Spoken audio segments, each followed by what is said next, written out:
So Mike Ejeagha in his song is saying that once in a while, it is good for anybody at the helm of affair to stand down and look back at what it is they've been doing, so that everybody will bring their contribution, everybody will say their grievances, everybody will say where things have not been going on right as a way of solving a problem and not grandstanding. And to our government, do not Gwo Gwo Ngwo us, please. As these protests, as the people are demanding for better governance, sit down, look at those things. Start by cutting the cost of governance, and we'll tell you how.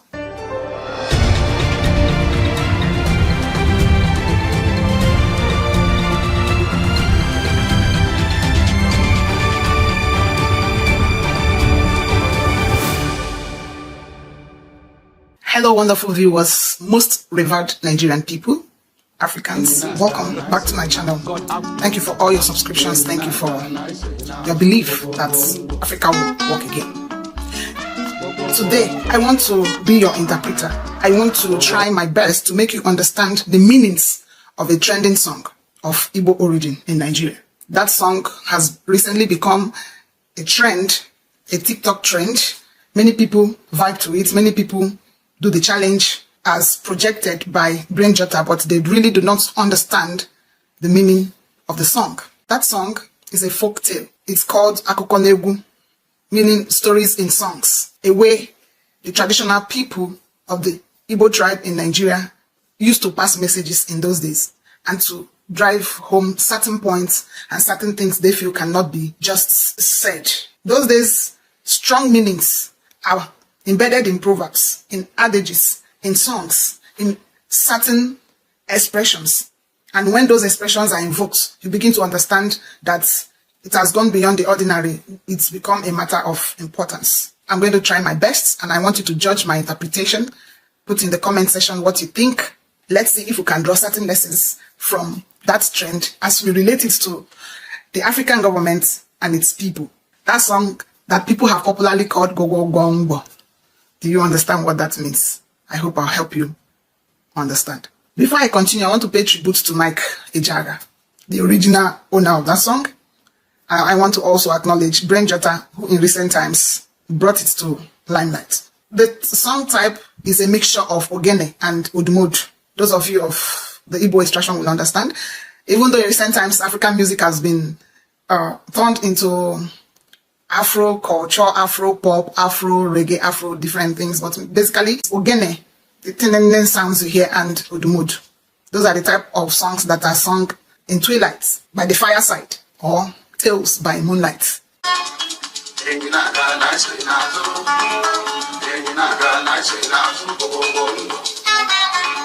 Now that song started with the chorus, and that phrase in it that has caught many people, the Gwo Gwo Gwo Ngwo.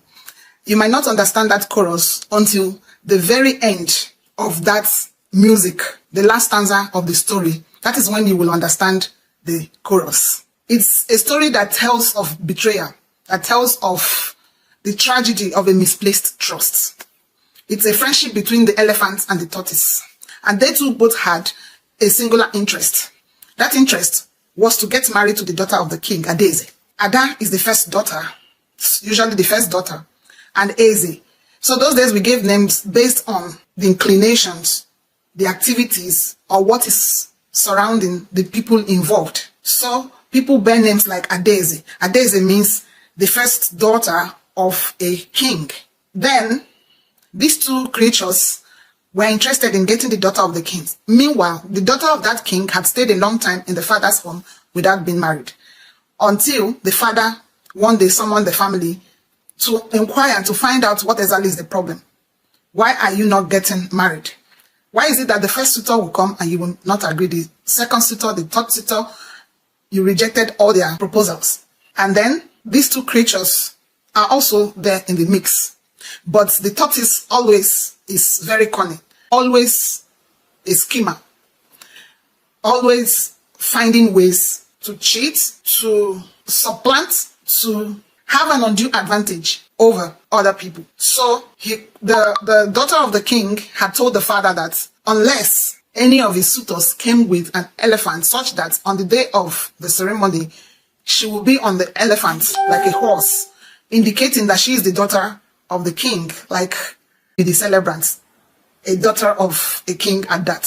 So she had demands, aesthetic demands. So remember that these folktales are stories that were conceived in the very olden days, when the quality of life is not what it is today, when there's no advancement in technology. So it's assumed that most people who would be her suitors, or most men who were coming for a hand in marriage, may not be able to have the wherewithal to come with such enormous gifts as a horse or an elephant in this case.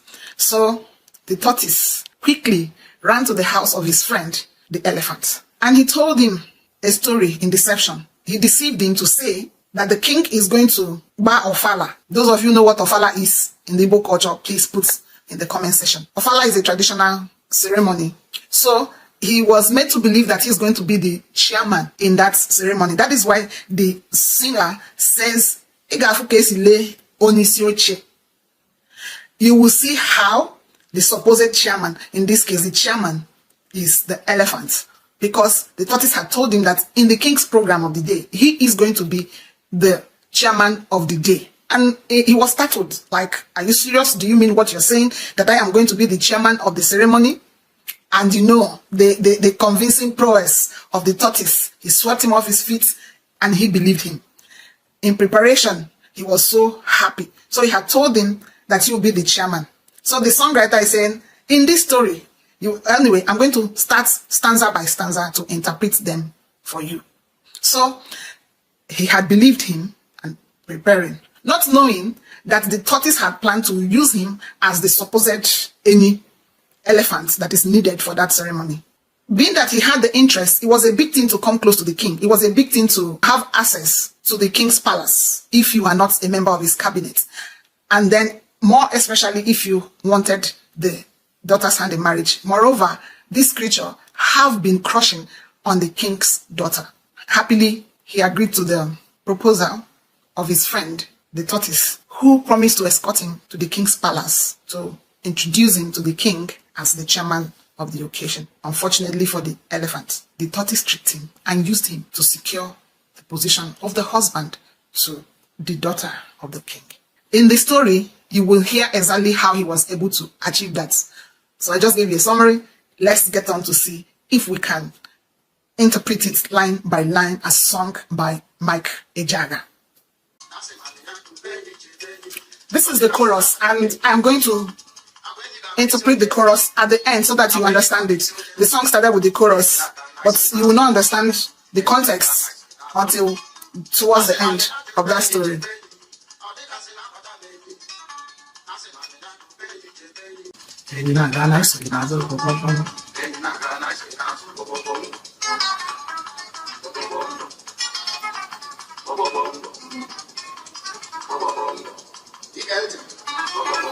The story starts. If you listen, you will hear how the chairman, Onisioche, the chairman, is a ridiculous title.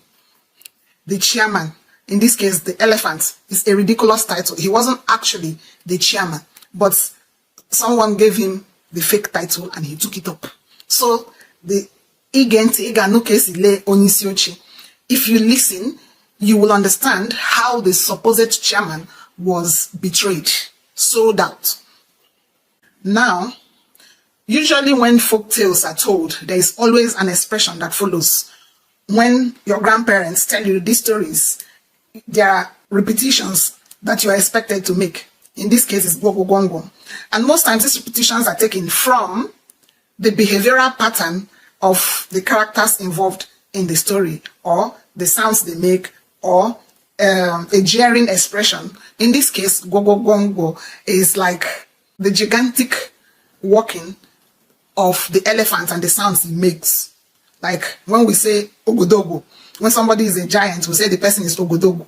Then when people talk small, they say cho cho cho, things like that. So when folk tales are told, to keep the whole thing lively, the people listening are usually told to repeat some expressions in confirmation that they are understanding the story. So I will assume that in this case, Gwo Gwo Gwo Ngwo is the call and the response that the people listening to the story are expected to repeat. So, or a mockery of the gigantic creature, the elephant, who thinks that it cannot be fooled. Let me just put it like that, because there is no clear-cut meaning in words of Gwo Gwo Gwo Ngwo. So it's an expression that depicts a kind of mockery. Then there are words, certainly, that may not have exact meanings, but in context, we understand the message. There are many of them. But if we are even to follow Gwo Gwo Gwo Gwo in Igbo language, Gwo can be something like conjure, heal, treat, cook, make, but I don't think that's what is used in this particular instance. I think this one is more like an expression.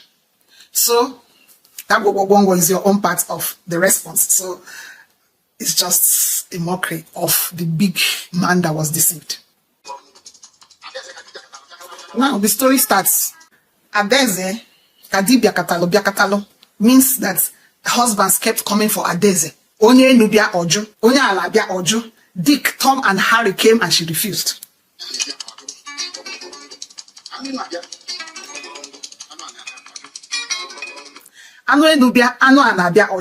All forms of creatures, both the ones that live on the trees and the ones that live on ground, came and she refused.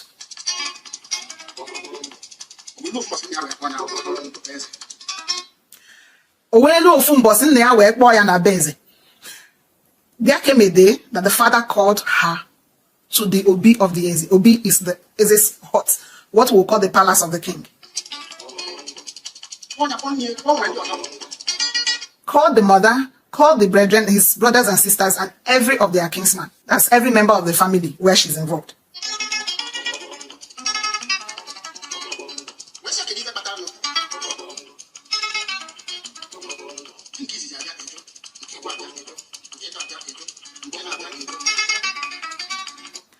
Why is it that the first suitor came, you refused, second suitor came, you refused, even to the fourth one? Mbo abia ejo. Nkabo mbo is 1, abo is 2, eto 3, eno 4, ejo. You refused and rejected all the suitors.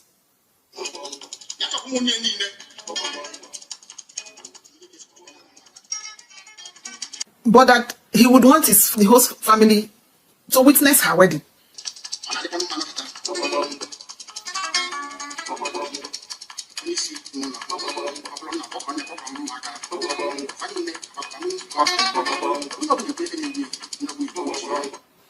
Now, this is a piece of advice in the song. The singer just stopped a bit in the story to offer an advice that it's usually good for the head of the home, the leader of any organization, any person who is a head anywhere, to once in a while stop the busyness of whatever it is they are doing to find out, to appraise whatever they have been doing, their successes so far, the grievances of people, the suggestions, so that everybody will be on the same page. So he is talking about what the father of the bride, supposed bride, did by stopping all the name calling and whatever to say, okay, for once, let's find out what is the problem of this our daughter. So Ejeagha in his song is saying that once in a while, it is good for anybody at the helm of affair to stand down and look back at what it is they've been doing, so that everybody will bring their contribution, everybody will say their grievances, everybody will say where things have not been going on right, as a way of solving a problem and not grandstanding.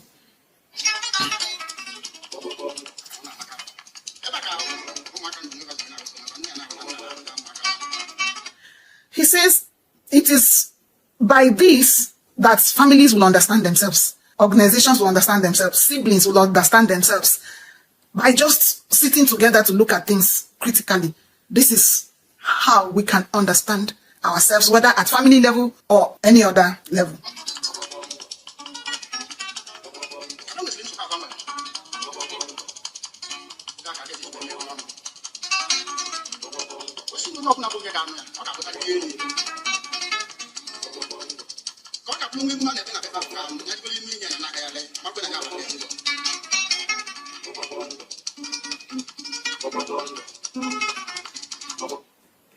So in that meeting, Adeze requested that anybody who would be her suitor would have to come with an elephant, such that if there is any ceremony in her father's house, she'll move around on the elephant to prove that she's the princess the Adaeze, the Ada of the king. That time it looked like a very Herculean task.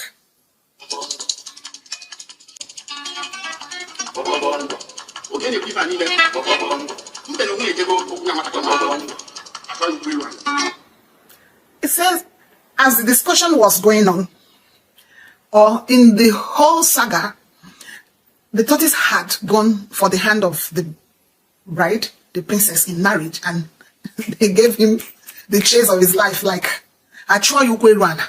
As in, they gave him a hot chase to the extent that his legs were touching his head, or his legs were not touching the ground. You know, it's an expression to show that it was a big rejection.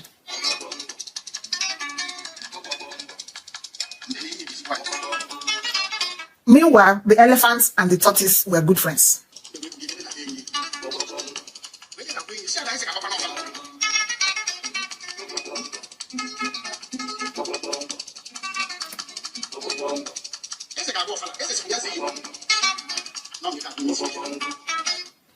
The tortoise had gone there with the mission to brainwash the elephants. So what he did was that he went straight to him and said, the king is planning an Ofala festival. There is no English name for Fala. If you know an English name for Fala, please write it in the comments. Let's know. It's an Igbo tradition or festival or feast, whatever. The name is Ofala. And that the king had requested that he be the chairman. He said that the king is planning a program, and in that program you are going to be the chairman.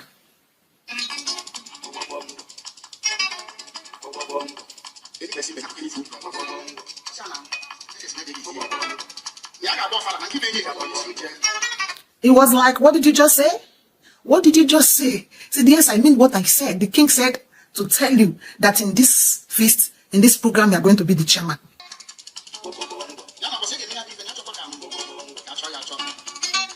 But that in that deal, you must be present and you cannot be absent. We must not look for you. You see the emphasis to ensure that this man doesn't change his mind. This elephant doesn't change his mind. The deceit.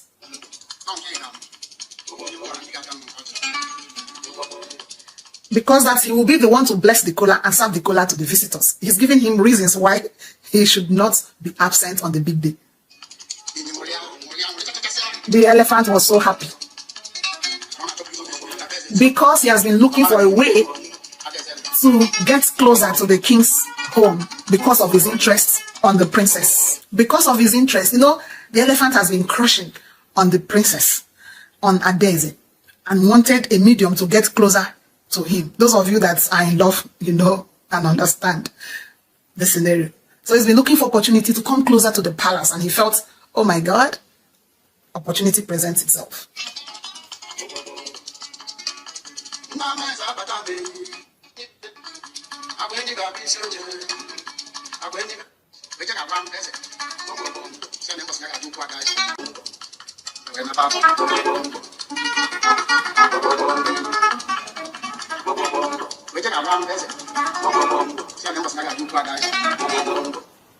As soon as he left the elephant's home, he headed straight to the king to tell him, this is the day I am coming for your daughter's hand in marriage. He has settled this side. He was sure that the elephant was going to be ready for that day. Then he moved straight to the king to say, this is the day I'm coming for your daughter's hand in marriage.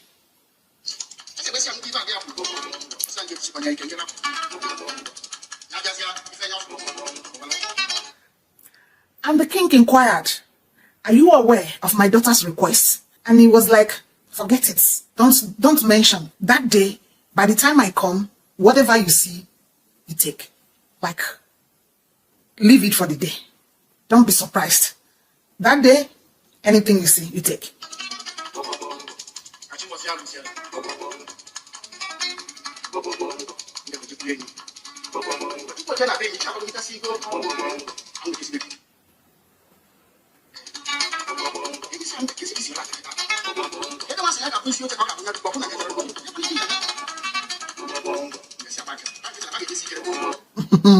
Oh my God.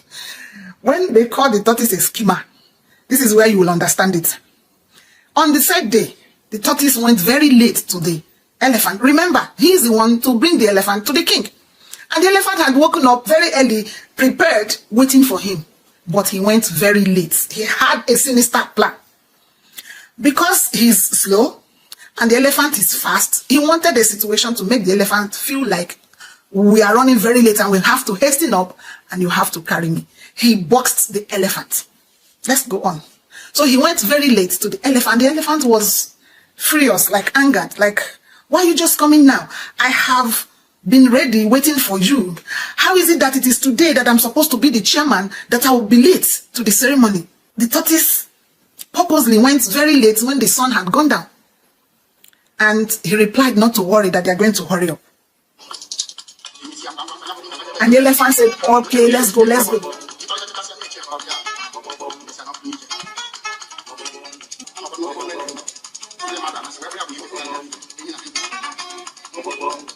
On their way, the elephant was so worried and he was like, please walk fast, hurry up, let's go, so that it will not be like all the guests wouldn't have gone by the time we get there. You know, the worry of someone whose day is going to be ruined, who has a plan.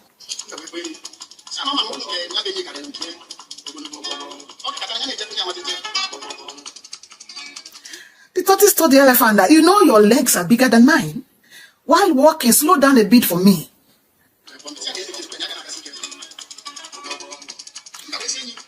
But the elephant said, no, we have to hurry up. And the schemer tortoise came up with a plan. What is that plan? He said, let me climb to your back. Carry me on your back so that we can be fast.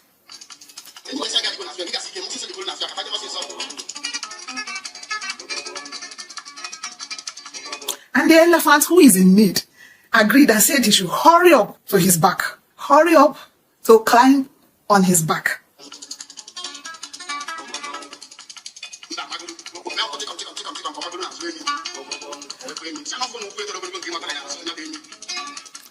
Oh my God.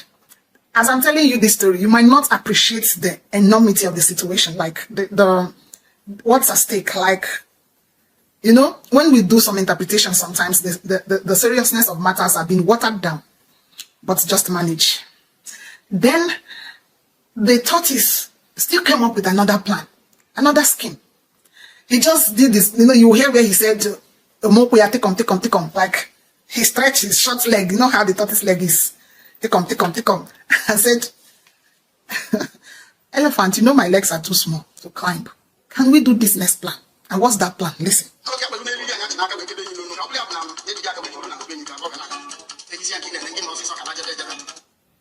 He said, because of that, can you please allow me use this rope? It means that the tortoise had the rope already with him because he has finished his plan. He had put up the whole scheme to win the day. So he told the elephant, would you please allow me use this rope to climb as a medium to climb your body? You know, those days when you want to climb up, we use what we call ete. It is a rope that palm wine tappers usually use to climb trees. It's already knotted in a particular style that holds the palm wine tapper. So the tortoise, I'm assuming that's the type of rope he was with, whichever type of rope was not explained. But the story says the tortoise had pleaded with the elephant to use the rope he had as a medium to assist himself to climb up his body, and he agreed. And in the hurry, he said, whatever you are doing, please do it fast. Let's be going, you know. Anyone, whichever one they do, when you do and fast, will come out here. You know, that kind of haste of somebody who feels like I'm losing something. What's at stake? Kamajigo. Sorry. What's at stake? Kamajishi. Tankobo. Instead, the yam no go done, make off firewood finish. You know, that kind of situation. And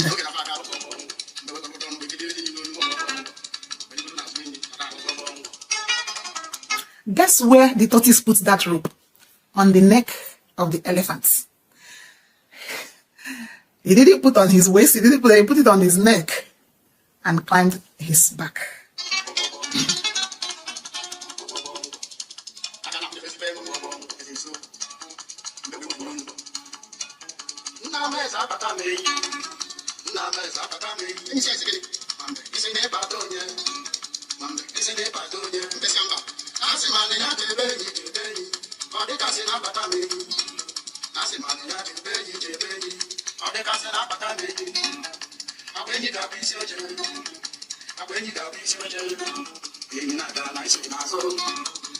Now this is where you will understand the chorus. They had gotten to the place, the palace, the home of the king. And the tortoise came down. Remember, the rope was on the neck of the elephant. So he held the rope like the way a goat or animal unbound is kept, the way we hold goats in trade, like you went to buy a goat. So there's no way the chairman or the suitor would come with a rope on his neck as a bound person. The tortoise had come with the elephant holding that rope as the gifts he brought to the king for her daughter, as was requested. And then he handed the elephant over to the king. This is what I brought for your daughter. And then the king asks, that is what is chorus is saying.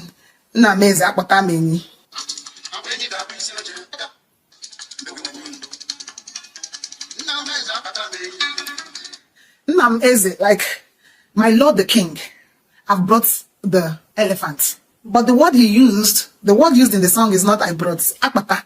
Akpata means to bring by all means, to skim out, to lure the elephant. I think it's the writer of the story that would have used that word, because I feel that somebody who is pretentiously bringing a gift to take something else wouldn't say it in a way that he's committed a crime. So, but the song says, Akpata meaning, I've skimmed out, I've lured, I've trapped. It's not Akpata. Akpata is to bring. I think most interpretations were writing Akpata. Akpata is to bring. But the singer said, Akpata.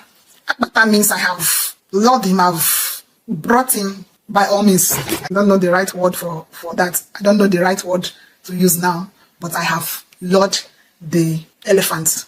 And the king was like, and the king asked Wambe. Wambe is the tortoise. Mbe is tortoise, but when we call it Wambe, it's like that little wise creature. Who did you say you brought? He said, I brought the elephant.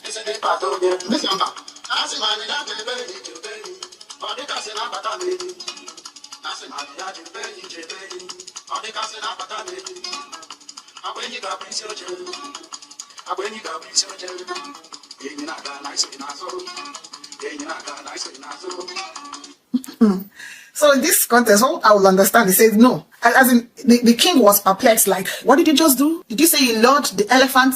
He switched it again to say, Nai, I asked to keep Asiman Yache Beni. I asked the land to keep the elephant, and it looked like I lured the elephant.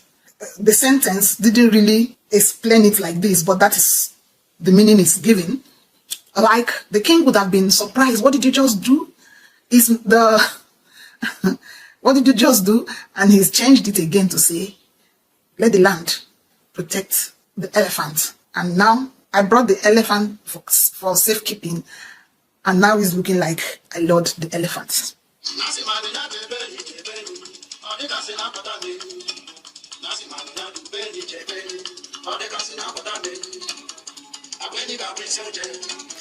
Shebi, the elephant is going to be the king. Sorry, it's going to be the chairman. Chairman, you won't be now. You know, mockery.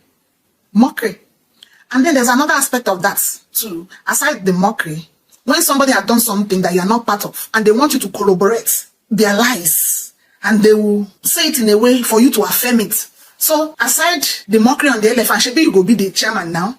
To the king too, he was like, Abi, not be so. The elephant is supposed to be the chairman, whereas it wasn't so. It wasn't the plan. So in the king's perplexity, he's expected to either cover up for the tortoise in playing along or refuse vehemently. The rest is history.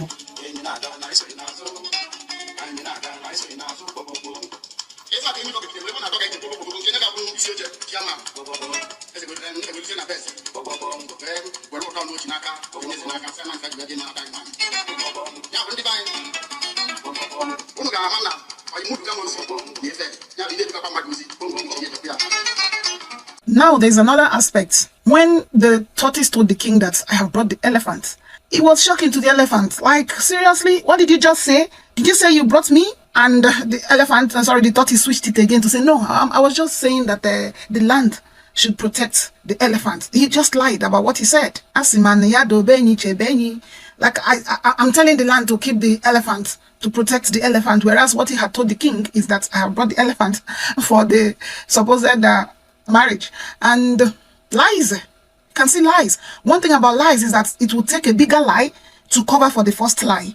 And it will be advisable that if someone is caught up in a lie, whether voluntarily or involuntarily, on purpose or mistakenly, the best approach will be to nip that lie in the bud, cut it off immediately. Because the moment you just let it be and try to cover it up, it will take a bigger lie to cover up for the first lie, and it keeps going. The cycle keeps going. But one thing is that time has a way of revealing every truth, so it's better to save the day than continue in the lies. So, in the process and in the tussle, the elephant had told the king that this is what I brought to have your daughter in marriage. The story did not tell us whether the king finally gave her daughter in marriage, but it connoted that the tortoise met the requirements for owning the princess. So invariably, against his friend the elephant's wish to have the princess, the tortoise won. The tortoise did. And Ejeagha, in the concluding part, gave a piece of advice. Say, you have seen it, follow me. Let's go somewhere. What it can bring, that before you follow someone to anywhere, be sure of where they are taking you to. Be sure of where your government is taking you to. Be sure of fake promises. Be sure of deceit. Now the famous chorus that I said I was going to interpret at the end. It simply says, my lord the king, I have brought the elephant. Maybe the elephant will be the chairman, and it went ahead to say Ejeagha Gwo Gwo Ngwo. That portion that says Ejeagha Gwo Gwo Ngwo. It was when they were walking and the tortoise was leading on, cheering on the elephant and saying, elephant, keep moving. I am solidly behind you, or I'm following you. I'm at your back. It simply means I'm solidly behind you. Just keep going, like you're really going to be the chairman of the day. Don't forget, this interpretation is based on the song, not on certain textbook and tales or storybooks. I just interpreted it based on the song, the stanzas, and the context it connoted. Now, let's see some of the lessons we can learn from this story. Number one is the issue of identifying the problems. At that point, when the owner of the home called the family meeting to say, let's find out what the problem of our daughter is, they identified the problem. They were able to bring out what the issue is. Problem identification is key to solving any problem. Secondly, constructive criticism. The family was able to tell the selective princess that time is not on your side. You are not doing the right thing by rejecting everybody that comes your way. That is a constructive criticism. They did not absorb her. So when somebody around is doing the wrong thing and you say, please have a rethink, it is also a welcome idea. If we have a government that is running us aground and we are criticizing them, it is a way to development. They should not be like Ejeagha, like the king who said, don't tell me, until he pulled on himself and went outside. And his people did not tell him, he was disgraced, only to come back to say, you guys did not tell me. And they told him, you told us not to ever tell you anything. The next lesson to learn is the issue of pride. We are always caught up by our desires, by what we lost after. Those who would love power and be crazy can do things to keep it. So pride can make people go out of their way to do things that are not acceptable. Pride can make governments grandstand when the people are asking for things. That will be for a greater good and the benefit of every person, including themselves. Now, another thing we understand is that understanding comes from dialogue. It was at that point that the father called everybody, that all of them began to bring up ideas, say their things, and the singer also gave an advice that once in a while we stand down to look at the things we have been doing and see where we are not doing it well, because we cannot be doing the same thing repeatedly and expect a different result. There's also an aspect of that story that looked like revenge. Like instead of you to have her, both of us will not have her. You understand? Looking like the tortoise dished both the girl and the elephant, because earlier he had been rejected. And he now said, let me go and bring the elephant to have her. it looked like both of them didn't. So he spoiled the situation both for himself and for his friend. So there are people like that. And there are governments like that too, that will say, instead of us not to have it, let everywhere spoil. Instead of us to leave power, instead of us to make reforms, instead of us to cut down the cost of government, let the country burn down. We see resilience. Despite the fact that the tortoise has been rejected, he devised another way to succeed. That is resilience. I'm not saying the ways you devise should be negative. It should be a positive one. The tortoise is some creature that has been painted to never ever give up. He will find a way around it. Conflict of interest. Interests are always conflicting, but there will always be a landing point. Every party is expected to shift ground to come to a solution. We see tragedy of misplaced trust. A friend trusted a friend, and the friend took advantage of the trust, and the tragedy occurred. We also see the possibility of taking advantage of opportunities. The tortoise took advantage of the opportunity presented by the princess, who said, until there is an elephant, I will not accept any proposal from anybody. And this creature took advantage of the situation. Approaches that are not clear to the people, to you, issue of many betrayals. You can put your own. These are few lessons we can bring out, from this story. The issue of serious betrayal. How could it be that a friend would be betrayed to such extent? And to our government, do not Gwo Gwo Ngwo us, please. As these protests, as the people are demanding for better governance, sit down, look at those things. Start by cutting the cost of governance, and we will tell you how. Thank you for listening.